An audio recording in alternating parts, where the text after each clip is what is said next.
Over under. Over under. I'll bet you a boba tea. 15. Does that feel right to set it? Okay, I take the under on that. You take the under on 15? Yeah. I'll... Well, in your favor, in the Democratic primary that I was in, the number was like 22. 23. So, right, That's why I was 23. thinking it's going to go more. But the Republicans are a little... There's Trump and DeSantis in there. They're better about falling in line. But who knows? We'll find out. It's probably better at like 12. But no, I think you're... I don't know. Let's try 15. See what happens.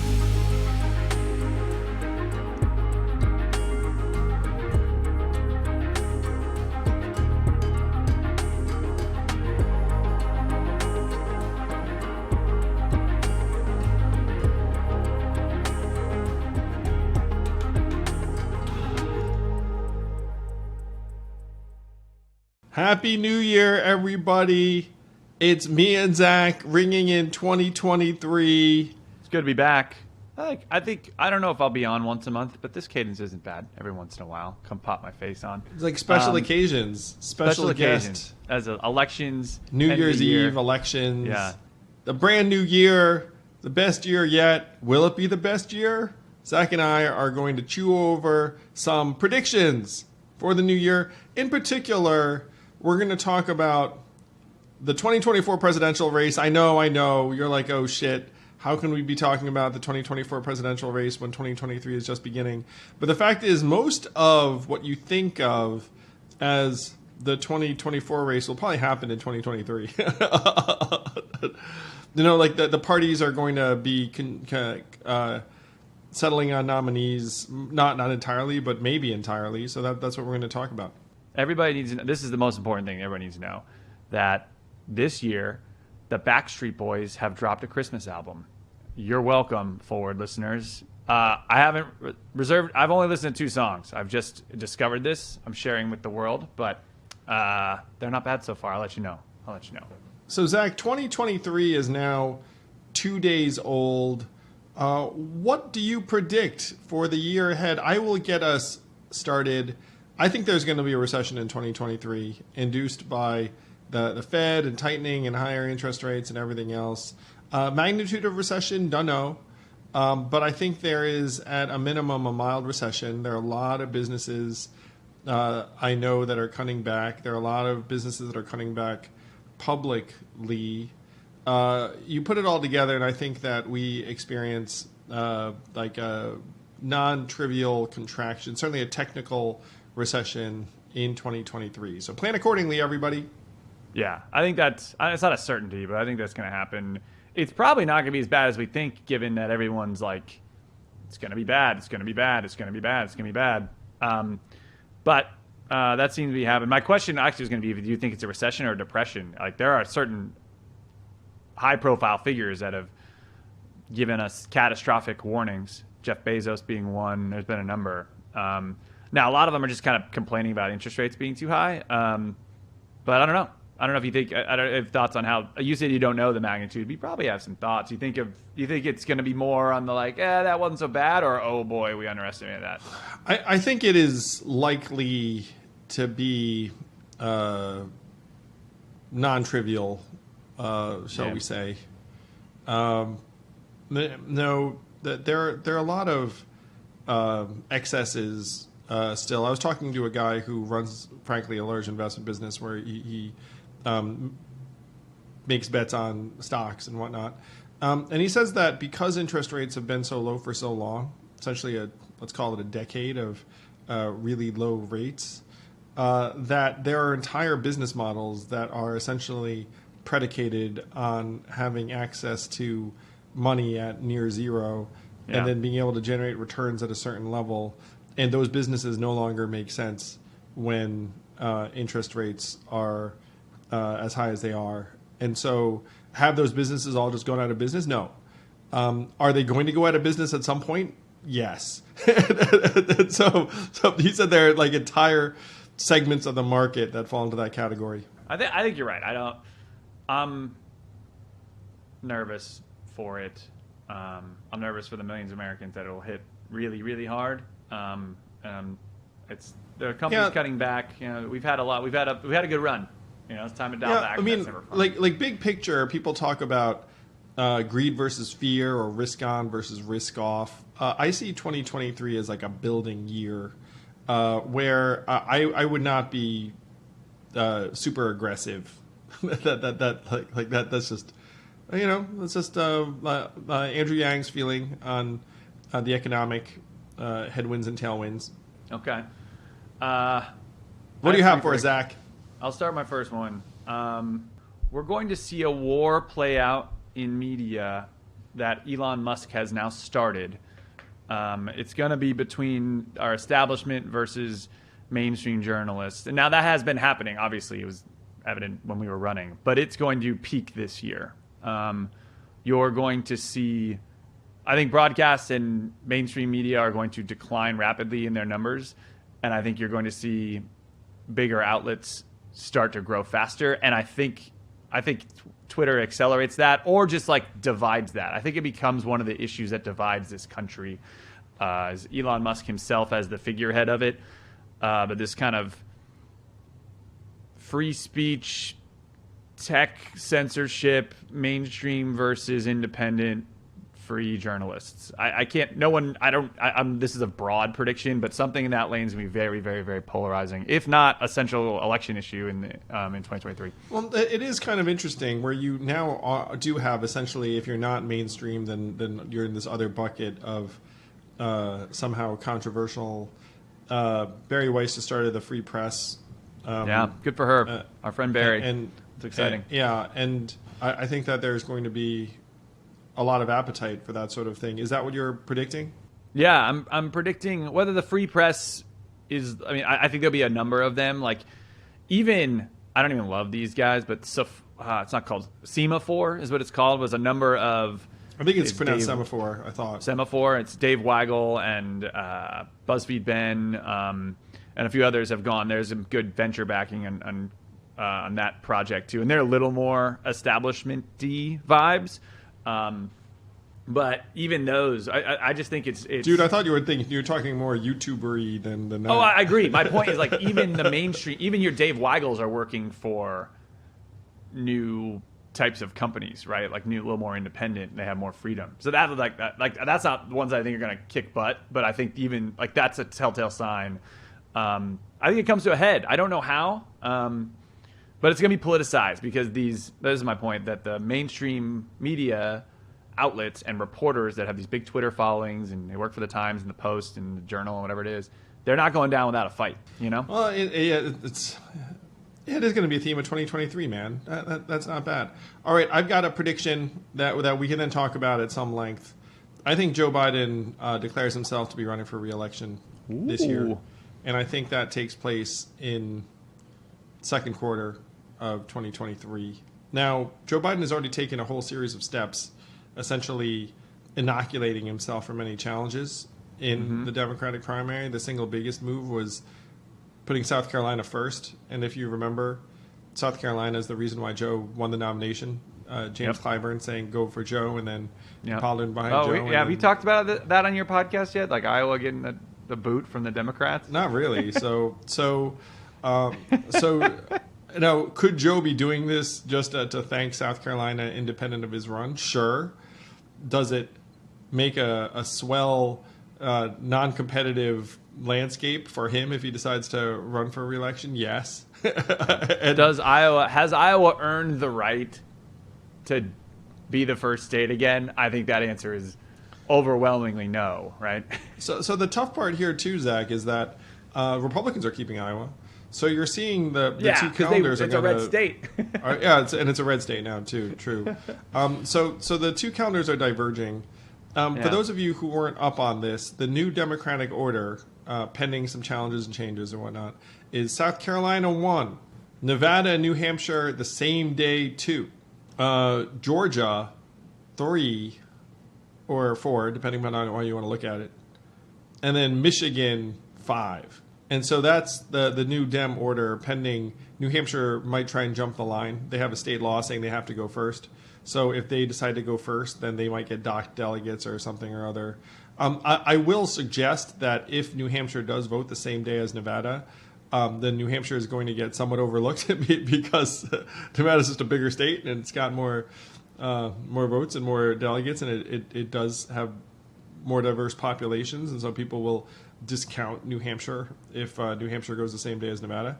New Hampshire probably knows this, and so that's why they're going to try and go first. But again, in this rule, South Carolina is supposed to go first. So that's the new Democratic calendar, and it's very good for Joe. Joe is feeling great given that he kept the Senate and lost the House only by a few seats, even while most people expected a Republican wave. So if you're Joe Biden, are you really going to step aside at this point? Or are you going to look around and be like, look at all my great accomplishments. Why let there be this massive scrum that no one knows who's going to emerge from? How about I just run again? And by all accounts, Jill Biden has warmed to this idea. They're going to talk it over during the holidays. They're going to dilly-dally a little bit, but I think Joe declares himself to be running. And then I think you're going to see every Democrat under the sun say, great decision, Joe. We're behind you all the way. All right, there's a lot of questions to unpack there, so let's do it. All right, let's start with this one. Let's start with just Joe himself. Do you think it's because he knows Trump's running and that he's the only one let's call it Democrats, have been able to roster that can beat him, who's proven to beat him? Well, that's been the rationale for a long time, which is I must defeat Trump. I'm the only one who can do it. Right. There's a strange dynamic building now, though, which is that Trump actually is the most beatable Republican nominee by the numbers right now, where Joe beats Trump in a head-to-head by, I think it's 6 or 7 points right now. And that margin's, like misleading because it just boils down to the swing states, and it's going to be a lot closer there. I mean, just because Joe runs up the score in certain blue states doesn't matter. But the same poll had Joe losing to DeSantis by several points. So there would be like an actual one of the beauties of the two-party system is you'd wind up with a lot of Democrats rooting for Trump because he's weaker. Oh, no. They think You're gonna have him pour money into him winning, and then or do something, to try and elevate Trump against the field. I think I think this is generic, but like, look, if you're Team Dem, you love Joe, and everything he does is great. But if you're independent or you're moderate in some of these capacities, I think a vote for Joe compared to Trump is usually the vote for it's essentially a pro-democracy vote in many ways, or just or pro sanity in the office and keep the institutions whole, right? And everyone I think deep down knows they're voting for Democratic consultants deep down, which is better than the chaos that comes with Trump in their eyes.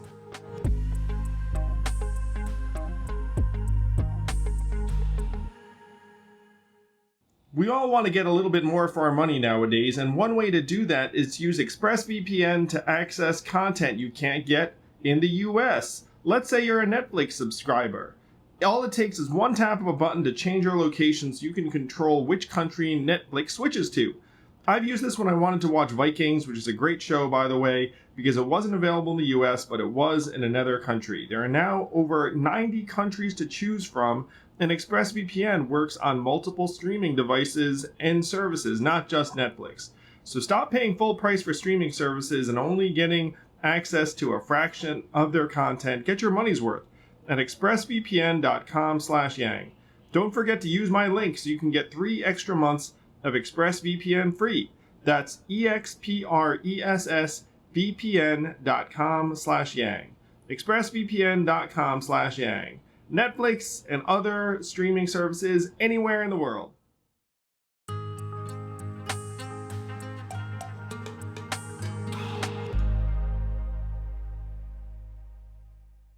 Well, so this is the truth of it, Zach, is that a lot of Democrats are uncomfortable with Joe's age, even if they like Joe. Independents very uncomfortable with Joe's age. Like the average American's like, okay, regardless of what I think about this dude, he'll be 82 at the end of 2024. If I vote for him, spry, right? Yeah, he's like a non-medical miracle. He's he's an above average 80-year-old. You know, I think objectively we a can all say. badass, right? Like he looks good, realistically. Yeah. I mean, he's in shape. I could only hope besides that falling I'm, off bikes and stuff, he's I mean, I could only hope that I'm like doing. If as I look much like when Joe I'm Biden, 80. yeah, Yeah, exactly. I'll take it. I'll take it 10 I'll times take that out all of 10. day at 82. Come on. That said, like I don't expect to be running for president 2 years later. If I'm still working that hard, shoot me. Just take me out of my misery. One of the things that I've come close to saying in some public setting, Zach, is that if I'm still trying to stay on stage past a certain age, someone just drag me off immediately. Yeah, and by the way, Joe Biden, when he showed up at the ripe old age of 29, when he was first running, his entire thing was generational change. And so, I mean, it's true. You can look that up. Well, the point is, like, they're not fighting for anybody anymore. They're just loving the power and wealth and success and accolades that come with it. It is unclear who his successor is. I mean, and we all know that that Kamala polls. Yes, that was my next question. Who do you think, Kamala, Pete? Who's going to run? Well, so if Joe declares, which I expect him to, every establishment Democrat will fall in line and say Joe's our guy. Yep. A lot of Americans will be like, well, Joe was our guy, but he's going to be 82 at the end of 24, and if I vote for him, I have this very uncomfortable feeling that I'm really voting for his VP or his successor, which, by the way, added layer of complexity, I think will be Kamala again. Because if he runs for re-election and says, hey, it's not Kamala, it's someone else, it's going to be a slap in the face for certainly Kamala herself, but then, voters of color and women of color. And so he's if he runs again, then they'll say, hey, it's me and Kamala again. And then a lot of Americans will be like, wait a minute, does this mean I'm actually voting for President Harris? Because the odds of you making it through your second term, middling at best. And there's going to be a real discomfort with voting in an 82-year-old. It would be by a really substantial margin, easily the oldest person ever to be in office. But all of that said, every establishment Democrat will just pile in and say, hey, we're Team Joe all the way. And then it's a question whether the media would say what the average American will be thinking, which is, hey, this guy's really old. But this is what I expect to take hold as the process starts to unfold. This leads me to my third prediction, and then this will be good. I predict, or this is my second prediction, sorry. I predict that Ron DeSantis runs and wins in 2024. And this is an early prediction, so I'm going to probably get hate on Twitter, but I think he runs and wins. That could very well be right. So 2023, I've for a long time thought that Ron running against Trump was something that might or might not happen because it's a very big bet. And he could just sit it out a cycle and then we talked about it just weeks ago, and you're like, doesn't make any sense for him. Yeah, and by the way, by all accounts also, he has like a legislative session until March, and so he's not going to make any decisions before then. But I now think that it's more likely than not that he does run.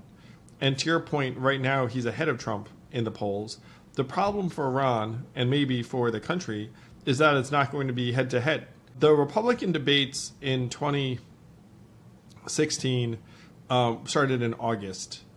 There were no Republican debates in 2020 because they just did away with the primary for Trump's reelection. By the way, something that most people do not remember is that Trump had several opponents for the Republican nomination in 2020. Yeah. William Weld, Joe Walsh. Some other people tried to run against him. So why are you like, oh, I don't remember that. I don't remember any debates. And the reason was that the RNC just pulled the plug of the whole process. The states just canceled their voting. They said we essentially this is our king. There is no primary. And so then the folks who are running against him were like, WTF? I said on CNN like a number of weeks ago that the Democrats will probably do the same shit in this cycle, where if Joe says, hey, I'm running, and then so what I said on air was like, look, if Nina Turner and Marianne Williamson run against Joe, there is no way that the Democrats are going to make Joe debate them 5 or 6 times. It's just not going to happen. One or two. Or I'm not even sure if there's one.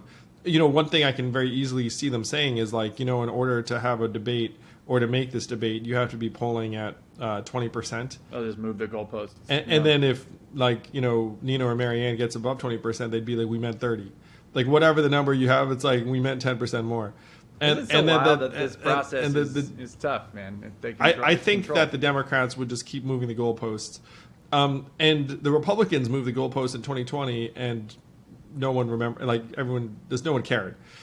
So the Democrats would be like nothing to see here and do the same thing, especially because every establishment Dem would be on Team Joe, and then the only people that would challenge him would be the Nina Turners or Marianne Williamsons, who would be like, "Hey, true democracy, let the people speak," and the DNC would be like, "No, like that the only voice we can hear is the president's."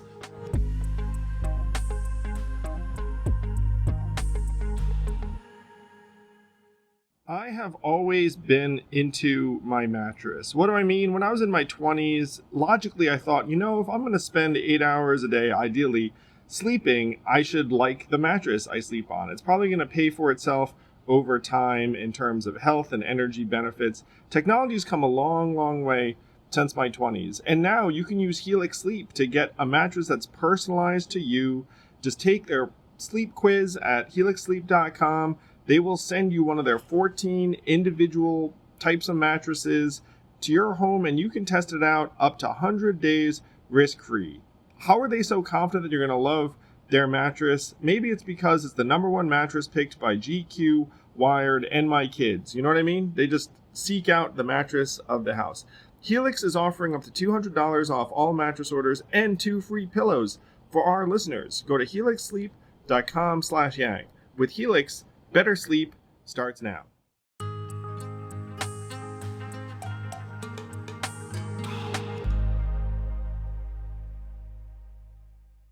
So with that as the timeline, let's say the Republican primary debates start same time this cycle in August.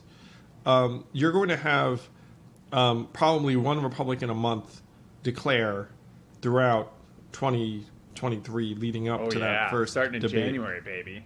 Politico is going to be lit. So this month, there's going to be someone declare, February, another declare. Like, some of them are going to try and hold off because they're trying to organize. Others want to go early so they get some shine. Over, under.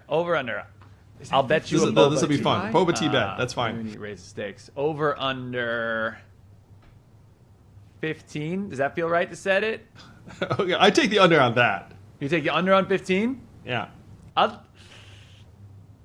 take the over. Is that 15? This will be fun. Boba tea bet. That's fine. So here are some names for people to consider that I think are running. It's probably a better at like 12, but no, I think I don't know. Let's try 15. See what happens. Well, in your favor, in the Democratic primary that I was in, the number was like 22. 23. So, like, that's why I was thinking 23 is going to go more. But the Republicans are a little. There's Trump and DeSantis in there. They're better about falling in line, but who knows? We'll find out. Go ahead. Sorry. So here's who I think runs in some form or fashion. Mike Pompeo. Yep. Mike Pence. Yep. Chris Christie. Yep. Larry Hogan. Tulsi Gabbard. Nikki Haley. Uh-huh. Francis Suarez. Ron DeSantis.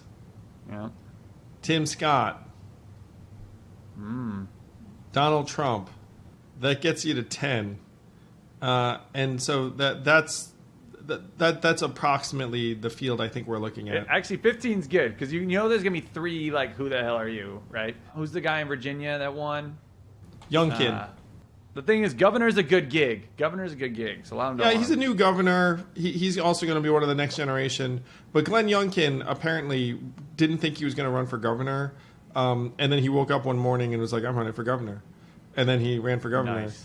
And so he just hasn't had that epiphany where president is concerned, is what I heard last time. He says, like, look, if I just wake up one morning being like, I'm running for president, then I'm doing it. He's like, but I haven't woken up with that feeling yet. Got it. He's rich enough to do it. You have to be very rich or have a really good idea to do, or I know you have to be very rich to do that, or do what you did and start very early. So here's the Trump argument.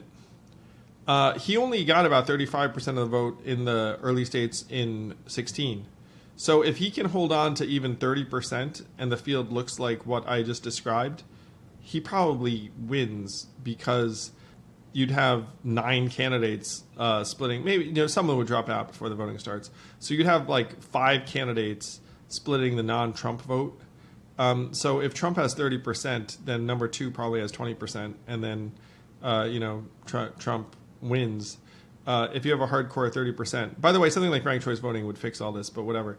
Oh yeah, but we don't forget solutions. This is our reality. So By the this way, is DeSantis has 90 million left on hand, which is ridiculous because we raised 40 and change, right? Like imagine what we could have done with 90 on day one. Anyway. Yeah. So DeSantis does have some. So you That's a saw lot of money. DeSantis. You saw DeSantis speak, right? Yeah. Yeah. I've seen What, DeSantis speak. what were your impressions? DeSantis is he's compelling. DeSantis is a very, very talented politician. He's a very, very talented speaker. He understands, and this is the thing that I will say about DeSantis. Love him or hate him, I don't want to make my own opinion on him. It's just he understands the media today, and he can do it in a way that's very Trumpian, but not Trump, not an actual asshole. I mean, you could call him an actual asshole if you know him and other things, but he's not this unhinged caricature of a human being that is Donald Trump. He's like, it's all that bottled into an effective politician. So, you know, he's compelling. He's really compelling. I haven't seen most of these characters speak, including DeSantis, so I don't have an opinion. I will say he's going to get scrutinized the way he never has been before. Because right now it's just like hated on by the press and does his stuff in Florida. He's a bit of a nerd. He's like he's not. I think people on the right's like, what a badass DeSantis. Like he's a nerd. Like he's like a kind of a wonky type. I mean that like with some effect. I'm not. He's a Harvard Law guy, so he's kind of got that wiring. But he's very smart, and he knows how to push back on the media. And like, you know, for those of you that are liberal that listen to this podcast, like he bumped the minimum wage up in Florida. He put a lot of money to work on climate change in the state of Florida. One of the probably the biggest states or biggest amount of spending on climate change from a state government in the United States. So there's some things he does that the moderate left or even the far left would really like. So that's where if you're Trump, you should be scared. If you're Biden, you should be scared. He's an effective politician. That's why he's my prediction. I think he's really talented. Whether you like him or not, and I'm ignore policy, you know. And a lot of people hate him, and I don't mean to piss people off. No, he's got the resources. He's got the name ID. I think if it was one-on-one, him versus Trump, he wins. You know, the one of his problems is that Chris Christie and Larry Hogan, I believe, were both running, and they're both governors who have track records that they can point. I mean, much more Larry Hogan. Larry Hogan was a very, very popular governor of a blue state, Maryland. And I have met with Larry Hogan. He's very talented and smart and genuine and winning. Chris Christie was actually a much more talented speaker than you'd imagine. Having watched him work a crowd. For sure. And Trump beats these guys for lunch, right? It's just I don't think he'll eat DeSantis. I don't know if he can defeat Haley either, because it's the strong. Haley's very, very talented by all accounts. Energy. So you're going to have a bunch of people in this race, and Trump's launch has been a dud. You know, the single biggest problem for Trump that I felt immediately was that running for president for real requires a lot of energy. And do you think that Trump will have the energy to run around for 14 months? Until the voting starts. The early answers are he does not seem to, and so you know, I think it's one reason why some people are trying to time their launch in a particular way, because you need to peak in February of 24 when for them their voting starts in Iowa. So to recap a little bit, you have, in my opinion, Joe Biden on one side. And then you're going to have this relatively robust Republican field on the other. And Zach thinks that DeSantis emerges. I think that right now you'd have to put DeSantis as the favorite.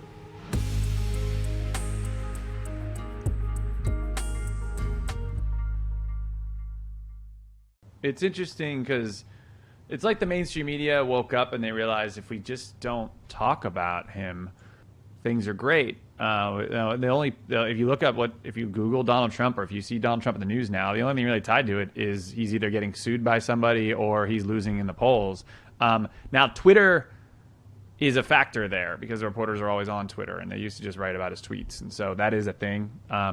Barry Weiss just released, for those of you maybe not on Twitter, Elon has released basically the inner workings of Twitter during the 2020 election, essentially, and some other times, and specifically the decision to ban Trump. It's wild. Barry Weiss has it, and they have to release it on Twitter. But Barry Weiss's thread on what they did to deplatform Trump from the platform or from Twitter is crazy. But I can't imagine, like, having worked at a big company at UBS before, I can't imagine inner chats being aired out like dirty laundry to the world. Dude, like, inner I can't chats, imagine I mean, that. seriously. Like, yeah. Or text messages. I mean, we all text Yeah. and DM just the most random rancid shit. And then imagine them being put out for public consumption and be like, this is where, like, what they were thinking. It's like, oh my gosh. I don't love that. I do agree. I understand it because they deplatformed the leader of the free world at the time, or I guess he had lost, but still. And I don't agree with that. I mean, if you look, they've kept a lot of awful people on their platform, for the record. I think that's one of the big ones people don't always realize, and Barry outlines it really well. So it is.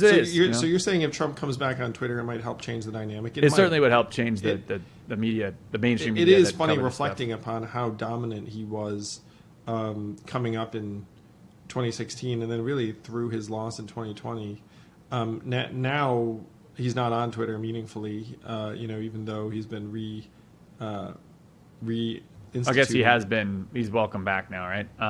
He could tweet, but he hasn't because his financial fortunes are tied to propping up this Truth Social. And this is kind of my point. My first prediction is, like, I think if Trump has success in the primary and as a candidate here, it will make this mainstream versus outsider, particularly in the media, like, front and center in this race. If, like, he can rally supporters without anyone in mainstream media, including the right, really is not really covering him that much, and no Twitter, no anything.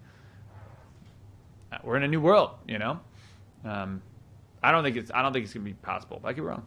Some other predictions for 2023, and I'm going to have some fun. They're going to be a little bit rapid fire. I think the third way in American politics, this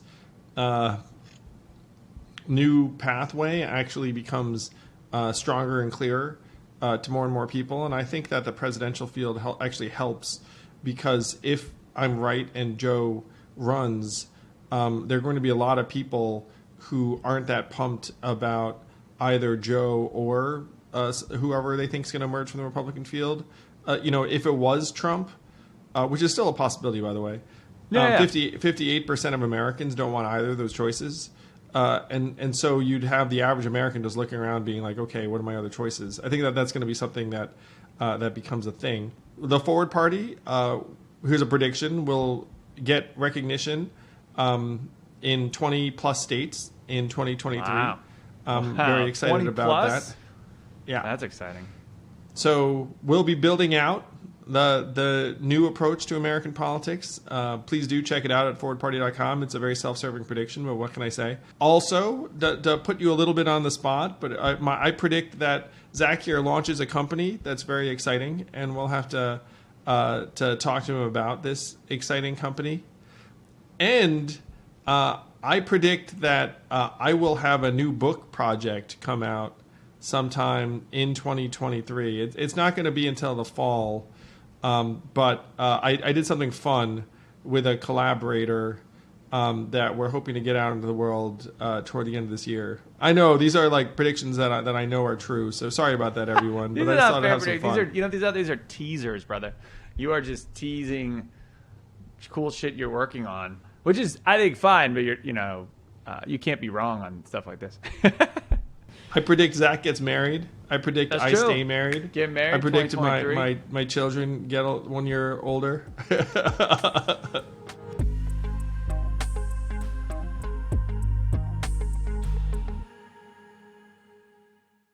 I have one more prediction. It's a little out there, which is a take, is that there's been plenty of Web3 companies right now, but I don't think Web3 is mainstream at all. I think it's mainly around cryptocurrencies and the exchanges. My prediction is that a mainstream Web3 unicorn starts to take off in 2023, where folks like my mother and my casual friends who don't really know what Ethereum is, etc., start to use Web3. I think this is the year. where like the equivalent of a Facebook for Web3. I'm not saying it's a social media company, but something where it's widely used, starts to get legs. I don't have to, you don't have to have Facebook growth, but it starts to really take off. Well, the big problem with Web3 has been that the primary use has been financial speculation, which is not great. Yeah. So I advise a company called Pool that is using Web3 to give people ownership of their own data.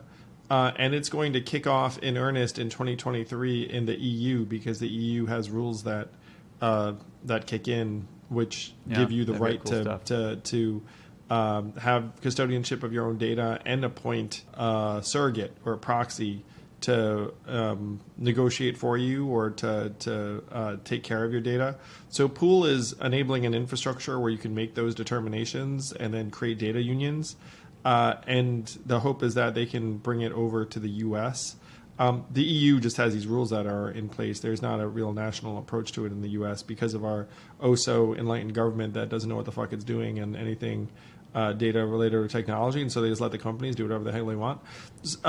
But that's an example of an application where it doesn't. You don't need to even understand Web3 necessarily. You can just be like, hey, do you want your own data? Do you want it to go with you wherever you go? Do you want some money for it? And then people will be like, yes.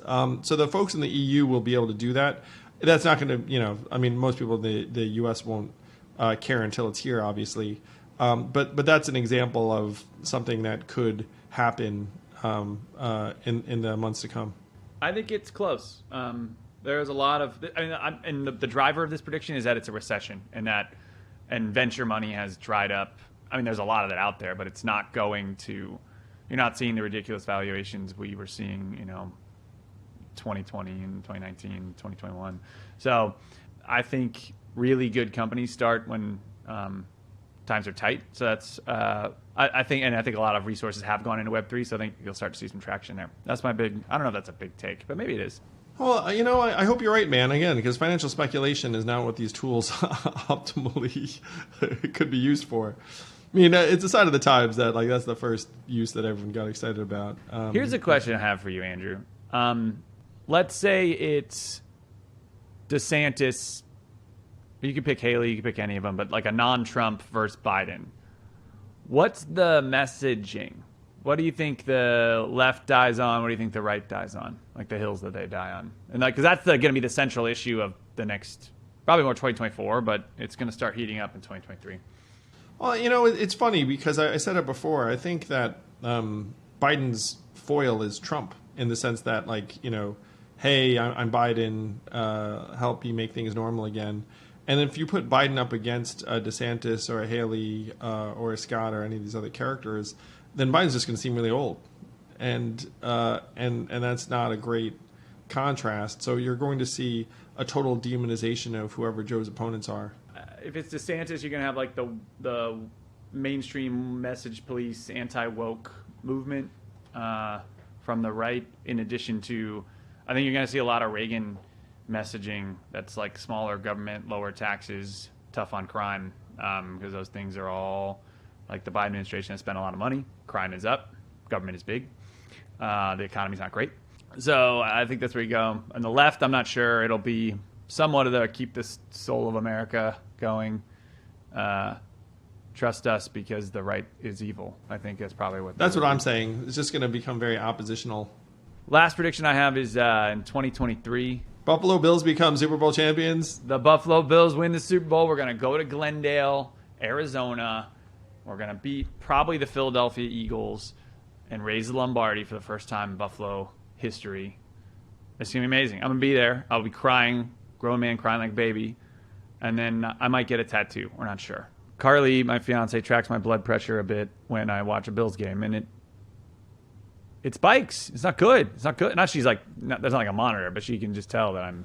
Well, it's going to spike when they win the Super Bowl too, man. So good luck to you. You do it for the joy, that one moment. I'm going to keep going with this. Right now, I'd have to say the Celtics win the NBA title. Celtics look good, man.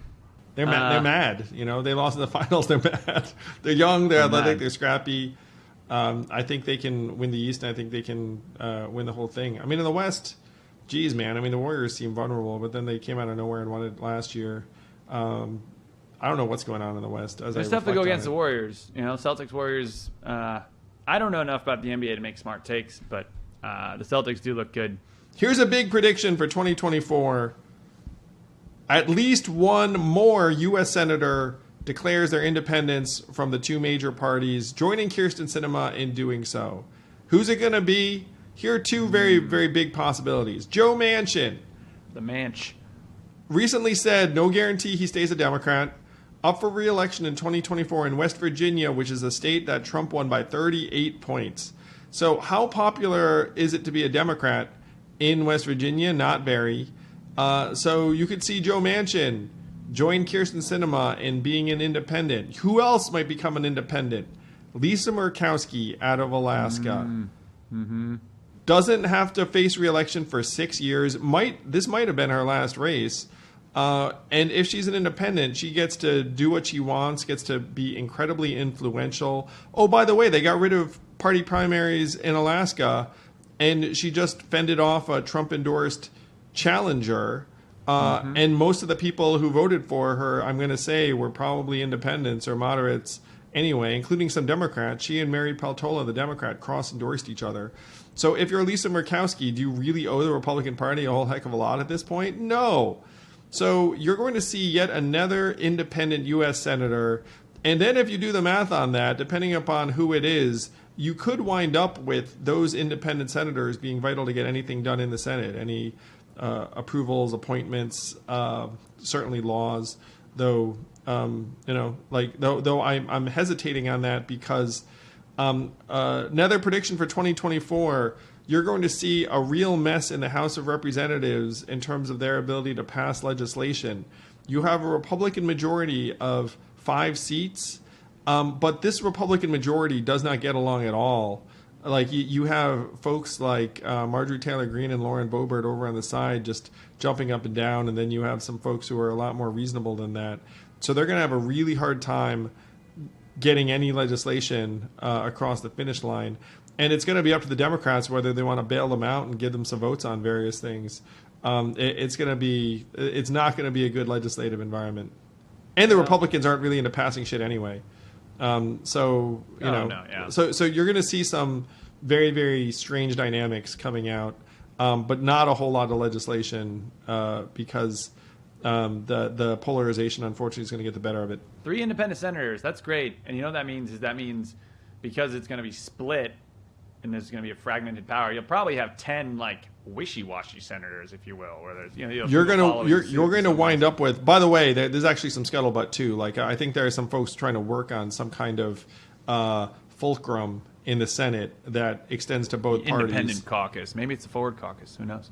Yeah, maybe. Who knows? But there might be a couple of card-carrying independents in there. Gonna be a wild year. Gonna be a great year. Yes. Happy 2023, everyone. May it be the best year yet. There's a lot of like blah, blah, blah out in the world, but the most important thing is that you approach it with confidence and enthusiasm and optimism. Just take care of yourself, accomplish your goals, fuck the noise, fuck the stuff that's out there. As long as you're taking care of your family, your business, your loved ones, it's all to the good. And then we're just going to build. And then people who are on the outside being like, oh, what are you doing over there? Are you, beaver, conscientious builders, whatever. And then they come back and guess what? Hoover Dam. Love each other, y'all. We love you guys. Have a great 2023. Happy New Year, everybody.